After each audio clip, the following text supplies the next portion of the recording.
எல்லா விஷயத்துலையுமே தர்மத்தை பார்க்க முடியுமா இல்லையாங்கிறது தான் இந்த ஸ்டோரியை பார்க்க போகிறோம். ஸோ வீடியோவை ஃபுல்லாக பாருங்கள். ஜேர்னி ஆஃப் குட்டி ஸ்டோரிஸ்.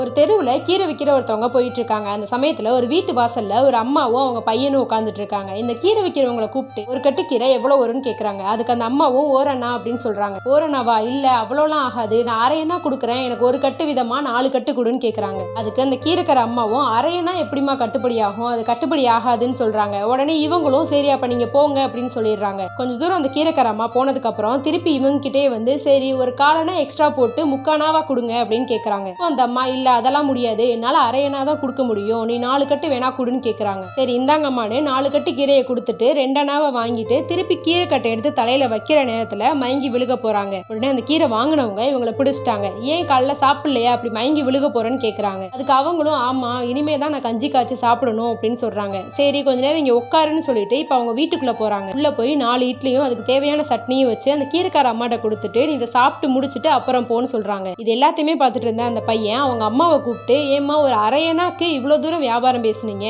ஒரு இட்லி அரையனான்னு சொன்னாலே அந்த 2 அணா வந்துரும்லமான்னு கேட்குறான். இப்போ அந்த பையன்கிட்ட சிரிச்சுக்கிட்டே அவங்க அம்மாவும் சொல்றாங்க இல்லப்பா வியாபாரத்துல தர்மத்தை பார்க்க கூடாது, அதே மாதிரி தர்மத்துல வியாபாரத்தையும் பண்ணக்கூடாதுன்னு சொல்றாங்க. இந்த மாதிரி யாருக்காவது தர்மம் செய்யணும்னு ஆசைப்பட்டா அதை மனசார செய்யணும். ஒரு வியாபார நோக்கோட யாருக்குமே எந்த தர்மமே செய்யக்கூடாது. இந்த ஸ்டோரி உங்களுக்கு பிடிச்சிருந்துச்சுன்னா லைக் பண்ணுங்க, ஷேர் பண்ணுங்க. இதே மாதிரி யூஸ்ஃபுல்லான ஸ்டோரிஸ் பார்க்கறதுக்கு நம்ம பேஜை ஃபாலோ பண்ணுங்க.